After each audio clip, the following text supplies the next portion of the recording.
Hi friends, இந்த வீடியோல நம்ம என்ன பார்க்க போறோம் அப்படினா லாஸ்ட் GS வீடியோல நியூட்டன்ஸ் லாஸ் ஆஃப் மோஷன் பார்த்தோம் இல்லையா அதோட ப்ராப்ளம்ஸ் தான் நம்ம சால்வ் பண்ணி பார்க்க போறோம். சோ 5 ப்ராப்ளம்ஸ் சால்வ் பண்ணியிருக்கோம். சோ ப்ளஸ் 4 பிராக்டிஸ் क्वेश्चंस கொடுத்திருக்கேன். அதை சால்வ் பண்ணி என்ன ஆன்சர்ங்கறதை இந்த வீடியோ முடிஞ்சதும் கமெண்ட் பண்ணுங்க சரியா. சோ இந்த வீடியோ இப்ப பார்க்கிறதுக்கு முன்னாடி ப்ரீவியஸ் வீடியோ நீங்க வாட்ச் பண்ணல அப்படினா Newton's laws of motion video watch பண்ணிட்டு வாங்க லெக்சர் நம்பர் 100. சோ அந்த வீடியோ வாட்ச் பண்ணிட்டு இந்த வீடியோ கண்டினியூ பண்ணுங்க. இன்னும் கொஞ்சம் கிளாரிட்டி கிடைக்கும் சரியா. இந்த வீடியோல நிறைய ப்ராப்ளம்ஸ் முக்கியமான ப்ராப்ளம்ஸ்லாம் சால்வ் பண்ண போறோம். சோ இந்த வீடியோ லாஸ்ட் வரை வாட்ச் பண்ணுங்க. வாங்க வீடியோக்குள்ள போகலாம். இன்னும் நம்ம சேனலை சப்ஸ்கிரைப் பண்ணாம இருக்கீங்களா? கீழ இருக்கிற red colour subscribe button click பண்ணிக்கோங்க. மறக்காம பக்கத்துல இருக்கிற பெல் ஐகானையும் பிரஸ் பண்ணிக்கோங்க. அப்பதான் நம்ம டெய்லி போஸ்ட் பண்ற வீடியோஸ் ரெகுலரா அப்டேட் ஆகும். First question பாருங்க. A girl of mass 40 kg jumps with a horizontal velocity of 5 meter per second onto a stationary cart with frictionless wheels. Right? The mass of the cart is 3 kg. What is her velocity as the cart starts moving? சரியா? இதில் எல்லா கொடுத்துருக்கிற எல்லா ஒவ்வொரு வேர்டும் ரொம்ப note பண்ண வேண்டிய words சரியா. ஸோ இதில் என்ன முக்கியமாக என்னன்னு சொல்லியிருக்காங்க, assume no external unbalanced force சரியா. அதாவது எந்த அன்பேலன்ஸ்டு ஃபோர்ஸும் இந்த ப்ராசஸ் டைம் நம்ம எக்ஸ்டர்னலாக அப்ளை பண்ணலை அப்படிங்கிறதையும் மென்ஷன் பண்ணியிருக்காங்க. ஸோ இது என்ன சொல்லியிருக்கிறாங்கப்பா, ஒரு கேர்ள் சரியா, அவளோட மாஸ் எவ்வளவுனா 40 kg சரியா. ஸோ ஷீ ஜம்ப்ஸ், அவளோட வெலாசிட்டியும் கொடுத்துருக்குறாங்க 5 மீட்டர் per செகண்ட் சரியா. ஸோ 5 மீட்டர் per செகண்ட் வெலாசிட்டியில் அவள் வரா. ஸோ இங்கே ஒரு கார்ட் இருக்குது சரியா. ஸோ ஜஸ்ட் ஒரு இந்த ஸ்கிரிங் வீல் மாதிரின்னு வச்சுக்கோங்களேன். ஸோ அதில் கீழே ஃப்ரிக்ஷன்லெஸ் வீல்ஸும் இருக்குது. அந்த கார்ட்டுங்கிறது எப்படி இருக்குது, ஸ்டேஷ்னரியாக இருக்குது. இந்த பாயிண்ட்டையும் எல்லா பாயிண்ட்டையும் நோட் பண்ணிக்கணும் ரைட்டா. ஸோ இது ஒரு ஸ்டேஷ்னரி கார்ட் ரைட்டா. ஸோ ஸ்டேஷ்னரி கார்ட்னா என்ன, அதோட வெலாசிட்டி என்னவா இருக்கும், அதோட இனிஷியல் வெலாசிட்டி 0வாக இருக்கும் சரியா. அப்போ நீங்கள் என்ன சொல்லிக்கலாம், இந்த மாஸ் கரெக்டாக நம்ம ஆல்ரெடி 2 மாஸ் அப்படின்னு சொல்லி பார்த்தோம்ல. ஸோ இந்த மாஸை, அதாவது இந்த கேர்ளை ஏன்னு எடுத்துக்கோங்க, இந்த கார்ட்டை பின்னு எடுத்துக்கோங்க. ஸோ இந்த கேர்ளோட மாஸ் என்ன, MA கரெக்டாக. ஸோ MA கொடுத்துருக்குறாங்க. ஸோ MB கொடுத்துருக்குறாங்களான்னு பாருங்க. Mass of the cart is 3 kg கரெக்டாக. Mass of the cart is 3 kg அதுவும் கொடுத்துருக்குறாங்க. அதுக்கு பிறகு என்ன கொடுத்துருக்குறாங்க, இந்த UA கொடுத்துருக்குறாங்க கரெக்டாக. இனிஷியல் வெலாசிட்டி ஆஃப் A கொடுத்துருக்குறாங்க 5 metre per second. Initial velocity of B தான் என்ன, 0 மீட்டர் per செகண்ட். ஏன்னா இட் இஸ் ஸ்டேஷனரி ரைட்டா. அது ஸ்டேஷனரியாக இருக்கிறதுனால அதோட இனிஷியல் வெலாசிட்டி 0வாக இருக்கும். இப்போ என்ன கேட்டிருக்காங்க, what is the velocity, what is the velocity as the cart starts moving அப்படின்னு கேட்டிருக்காங்க. அதாவது அந்த கார்ட்டுங்கிறது அப்படி மூவ் ஆக ஆரம்பிக்கும் போது அதோட வெலாசிட்டி என்ன அப்படிங்கிறத கேட்டிருக்காங்க ஓகேவா. இதுதான் கொஸ்டின் சரியா. ஸோ இப்போ நான் என்ன பண்ணணும் அப்படின்னா, இது என்ன, நம்ம 2 ஆப்ஜெக்ட் இப்படி இந்த மாதிரி கொலைட் ஆகும்போது நமக்கு law of conservation of momentum maintain ஆகும் அப்படின்னு சொன்னோம் கரெக்டாக. So law of conservation of momentum formula என்ன, MAUA plus MBUB equal to MAVA plus MBVB. இதான law of conservation of momentum. So அதாவது total of momentum before collision will be equal to total momentum after collision அப்படின்னு சொன்னோம் கரெக்டா. MA ஓட value என்னப்பா, mass of the A object கரெக்டா. அதாவது கேர்ளோட mass என்னன்னா 40 இன்டூ கேர்ளோட வெலாசிட்டி என்ன 5 metre per second okay 5 plus mass of B, அதாவது அந்த கார்ட்டோட மாஸ் என்ன 3 kg ஓகே 3 இன்டூ அந்த கார்ட்டோட இனிஷியல் வெலாசிட்டி, புரியுது, இனிஷியல் வெலாசிட்டி என்ன 0. அப்போ இது ஃபுல்லாக 0 ஆயிருமா ஓகேவா. ஈக்குவல் டு MA, அதாவது அந்த கேர்ளோட மாஸ் அது எதுவுமே சேஞ்ச் ஆகுது இல்லையா. ஸோ அதே 40 kg தான் இன்டூ அந்த கேர்ளோட ஃபைனல் வெலாசிட்டி கரெக்டாக. ஸோ அந்த கேர்ளோட ஃபைனல் வெலாசிட்டி தான் எனக்கு என்ன அப்படிங்கிறது தெரியாது கரெக்டாக. ஸோ அந்த வெலாசிட்டி நான் எப்படி எடுத்துக்கிறேன் அப்படின்னா V அப்படின்னு எடுத்துக்கிறேன் ஓகேவா. ஸோ ப்ளஸ் அதனால MBனா அந்த கார்ட்டோட மாஸ் அது எவ்வளவா இருக்குது 3 கரெக்டாக இன்டூ அந்த செகண்ட் அந்த கார்ட்டோட வெலாசிட்டி கரெக்டாக. ஸோ இப்போ நான் என்ன ஆகுது, கொலைட் ஆன பிறகு இந்த மாஸுங்கிறது அப்படி இதுக்கு மேலே ஆக்ட் ஆகுது கரெக்டா இல்லையா. அப்போ ரெண்டுத்தோட மாஸ் என்ன ஆகும், ஆட் ஆகும், அதையும் தெரிஞ்சுக்கணும் ரைட்டா. அப்போ ரெண்டுத்தோட வெலாசிட்டியும் ஈக்குவலாக தான் இருக்க போகுது கரெக்டாக. ஏன்னா அது ரெண்டுமே ஒரே இதில் தான் ட்ராவல் ஆக போகுது. ஸோ அதோட வெலாசிட்டியும் V தான் ஓகேவா. இப்போ நம்மளோட அப்ஜெக்டிவ் என்ன, what is their velocity as the cart starts moving. அப்போ அந்த கார்ட்டை மூவ் ஆகும்போது அவரோட வெலாசிட்டி என்ன அப்படின்னு கேட்டிருக்காங்க, அதாவது வியோட வேல்யூ கேட்டிருக்காங்க ஓகேவா. அப்போ இந்த இதில் இருந்து என்ன சொல்லிக்கலாம், வியை வெளியில் எடுத்துக்கலாம். 40 + 3 43 ஆயிருமா ஓகேவா. இங்கே எனக்கு என்ன வரும், 5 4s are 20 ஸோ 200. இது ஃபுல்லாக 0 ஆயிருமா.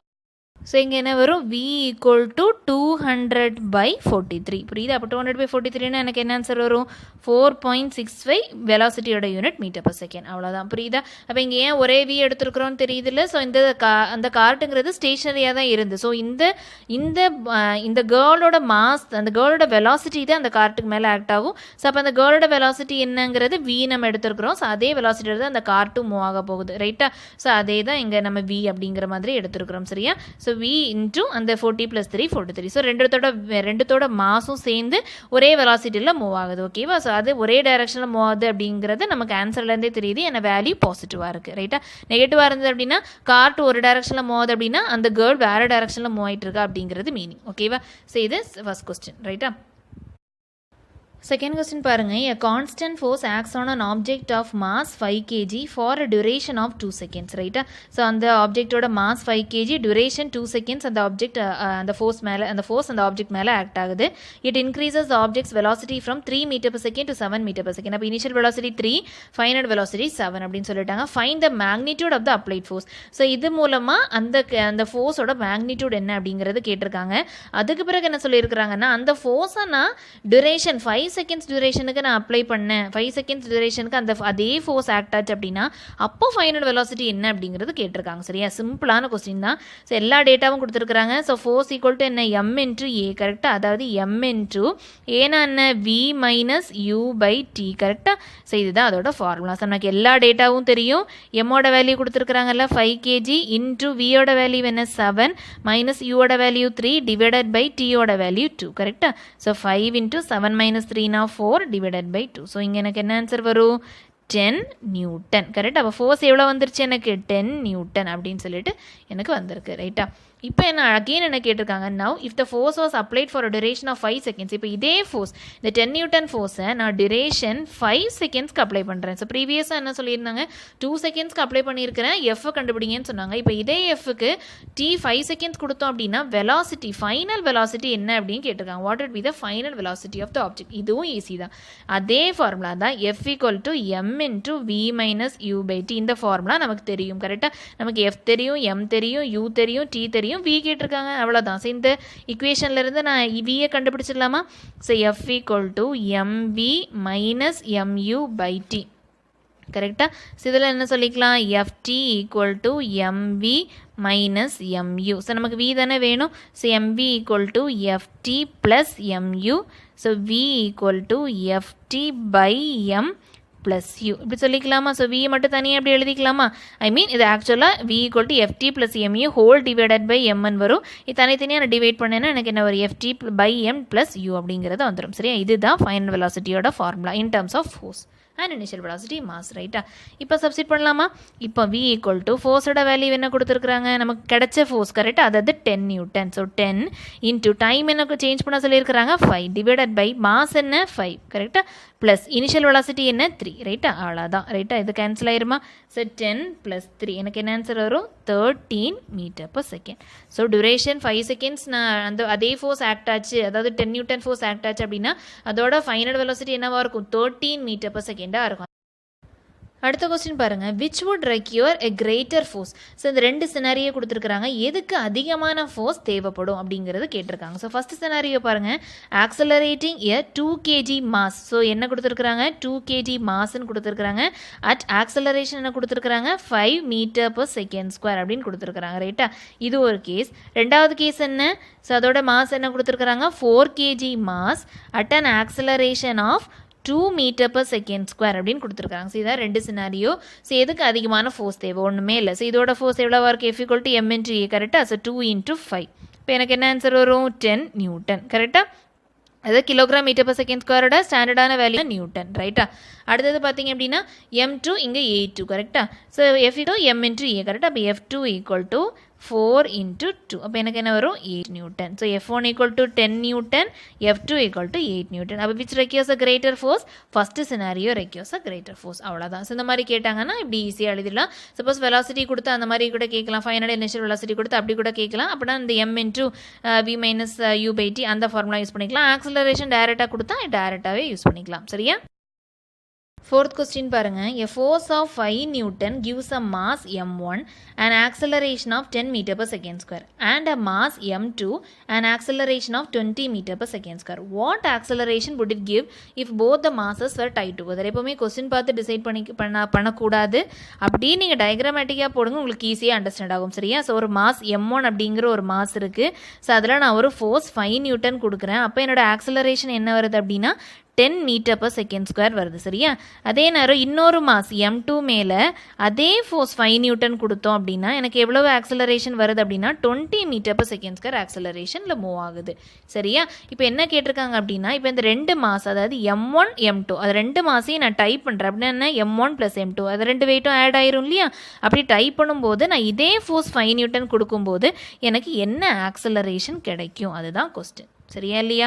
ஓகேவா. அப்போ எனக்கு இந்த ரெண்டு இதிலிருந்து எனக்கு m1 கால்குலேட் பண்ணிடலாமா. எனக்கு என்ன ரிலேஷன் தெரியும் f1 = m1 × a1 அப்படின்னு தெரியும். அப்போ m1 = f1/a1. ஸோ அப்போ m1ஓட வேல்யூ எனக்கு என்ன வரும் f1 என்ன ஃபோர்ஸ் கரெக்டாக அதாவது 5 நியூட்டன் /10 கரெக்டாக அதாவது 1/2 அதாவது 0.5 ஓகேவா. ஸோ அப்போ 0.5 kg. அப்போ m1ஓட வேல்யூ என்ன 0.5 kg ஓகேவா. அப்போ m1ஓட வேல்யூ 0.5 kg. அடுத்து இந்த சினாரியோ பாருங்கள்.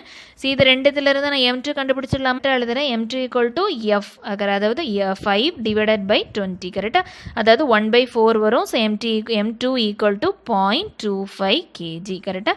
ஸோ இது m2ஓட வேல்யூ சரியா.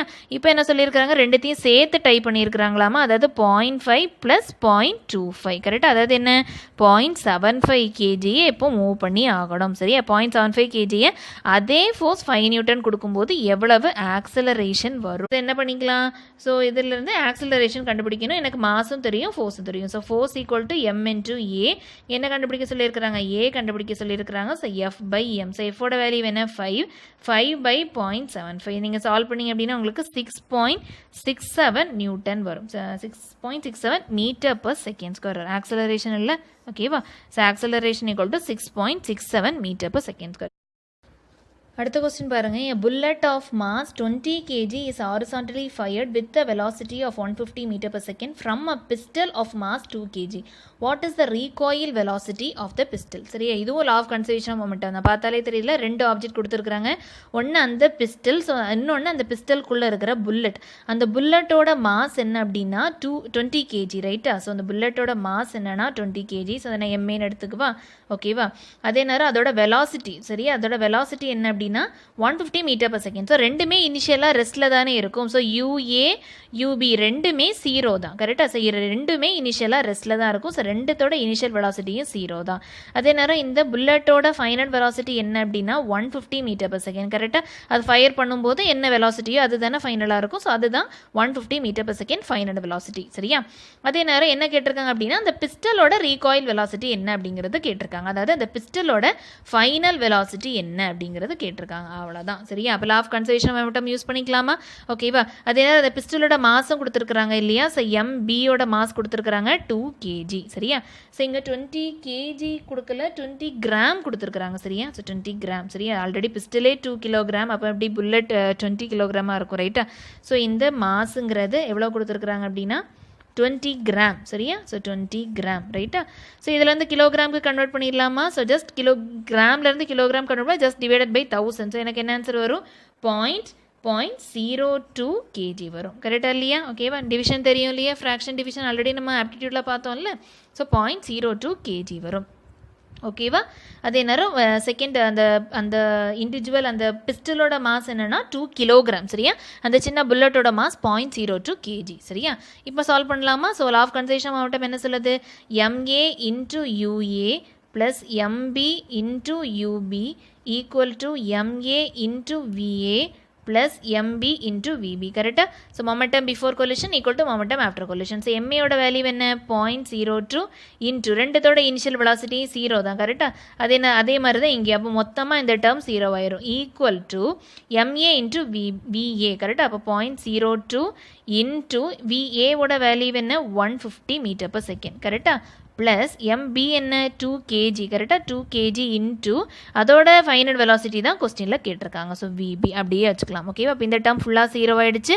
இப்போ என்ன சொல்லிக்கலாம் 2VB = -0.02 இன்ட்டு 150 இப்படி எழுதிக்கலாமா ஓகேவா. கிளியரா ஓகேவா. ஸோ அடுத்தது என்ன பண்ணிக்கலாம் VB = -0.02 இன்ட்டு 150 டிவைடட் பை 2 ஓகேவா இப்போ நான் எப்படி எழுதிக்கலாம் அந்த 2வை 2/100 அப்படின்னு எழுதிக்கலாமா அதாவது இந்த 0.02 2/100 எழுதிக்கலாமா இன்ட்டு 150 டிவைடட் பை 2 கரெக்டாக ஸோ இதை எப்படி எழுதிக்கலாம் -2/100 இன்ட்டு 150 இன்ட்டு 1/2ன்னு எழுதிக்கலாமா இந்த 2 கேன்சல் ஆகும் இந்த 0 கேன்சல் ஆகும் ஸோ -15/10 எனக்கு என்ன ஆன்சர் வரும் -1.5 ஸோ வெலாசிட்டினால மீட்டர்/செகண்ட் இதுதான் final velocity of the pistol ஓகேவா ஸோ மைனஸில் இருக்கிறதுனால என்ன மீனிங் ஆல்ரெடி நான் சொன்னேன்ல நம்ம அந்த கன்னில் ஃபயர் பண்ணும்போது புல்லட்டுங்கிறது இந்த டைரக்ஷனில் போகும் அந்த ரீகாயில் கன்னுங்கிறது ஆப்போசிட் டைரக்ஷனில் போகும் அப்படின்னு சொன்னேன்ல ஸோ அதுதான் அதோட வெலாசிட்டிங்கிறது என்ன ஆகும் அப்படின்னா ஸோ அதோட வெலாசிட்டி கம்மியாகும் புல்லட்டோட வெலாசிட்டி அதிகமாக போயிட்டே இருக்கும் டைரக்ஷன் மாறும்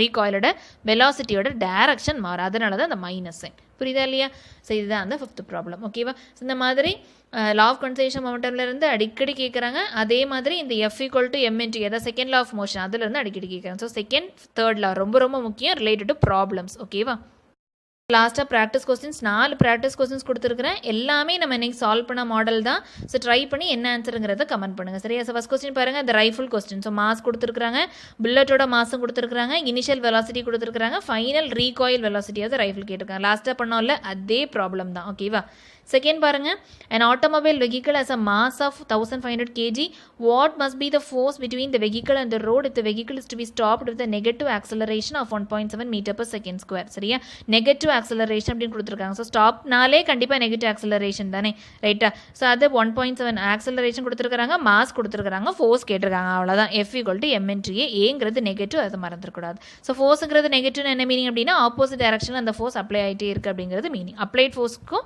அந்த ஜென்ரேட் ஆகிற ஃபோர்ஸ்க்கும் டைரக்ஷனுங்கிறது ஆப்போசிட் அப்படிங்கிறது மீனிங் சரியா தேர்ட் கொஸ்டின் பாருங்க using a horizontal force of 200 Newton we intend to move a wooden cabinet across a floor at constant velocity what is the friction force that will be exerted on the cabinet இது கொஞ்சம் இன்ட்ரெஸ்டிங்கான question கண்டிப்பாக இந்த video 3 video கண்டிப்பாக ரெகுலராக watch பண்ணியிருந்தீங்கன்னா இதுக்கு answer ஈஸியாக சொல்லிடலாம் சாய்ஸ் கூட தேவை கிடையாது சரியா ஒரு ஃபோர்ஸ் ஒரு 200 நியூட்டன் ஃபோர்ஸ் யூஸ் பண்ணி எவ்வளோ ஃப்ரிக்ஷன் ஃபோர்ஸ் அந்த கேபினெட் மேலே நான் எக்ஸர்ட் பண்ணலாம் அப்படிங்கிறத கேட்டிருக்காங்க ஓகேவா ஈஸியான கொஸ்டின் ஆன்சர் பண்ணிங்க ஓகேவா லாஸ்ட் கொஸ்டின் பாருங்க an object of mass 100 kg is accelerated uniformly from a velocity of 5 meter per second to 8 meter per second in 6 seconds what is the calculate the initial and final எல்லாத்துக்குமே டைரக்டான value substitution தான் initial momentum கேட்டிருக்காங்க final momentum formula தெரியும்ல P = m/v initial மொமெண்டம்னா m/u final மொமெண்டம்னா m/v so யூவும் கொடுத்துருக்காங்க வியும் கொடுத்துருக்காங்க அதே மாதிரி ஃபோர்ஸ் கேட்டிருக்காங்க ஃபோர்ஸ்னா என்ன m/v - u/t கரெக்டாக ஸோ அதனால m தெரியும் m கொடுத்துருக்காங்க v கொடுத்துருக்காங்க u கொடுத்துருக்காங்க டைம் கொடுத்துருக்காங்க ஃபோர்ஸ் கேல்குலேட் பண்ணிடுறாங்க ஈஸியான சப்ஸ்டிடியூஷன்ஸ் சரியா ஸோ இது 4 கொஸ்டின்ஸ் சால்வ் பண்ணுங்க இந்த டிஃபிகல்ட்டி இருந்ததுனால நீங்கள் கேட்கலாம் சரியா ஸோ அவ்வளோதான்ப்பா இந்த ப்ராக்டிஸ் கொஸ்டின்ஸ் தாண்டி நிறைய கொஸ்டின் சால்வ் பண்ணி பாருங்கள் அப்போ தான் உங்களுக்கு ஒரு ஐடியா வரும் எங்கெல்லாம் தப்பு போடுறீங்க நிறைய புது விதமான கான்செப்ட் எல்லாமே நீங்கள் ஐடென்டிஃபை பண்ணிக்கலாம் சரியா இல்லை ஏதாவது டவுட்ஸ் இருந்துச்சுனாலும் நீங்கள் கமெண்ட் பண்ணிக்கலாம் ஸோ அவ்வளோதான் இந்த வீடியோ பிடிச்சிருந்துச்சு அப்படின்னா லைக் பண்ணுங்கள் உங்கள் ஃப்ரெண்ட்ஸ்க்கும் ஷேர் பண்ணுங்கள் குரூப்பாக டிஸ்கஸ் பண்ணி படிக்க மறக்காமல் நம்ம சேனல் ஈஸி எcabeyaantrix சப்ஸ்கிரைப் பண்ண மறந்துடாதீங்க நல்லா ப்ரிப்பேர் பண்ணுங்கள் friends all the best thank you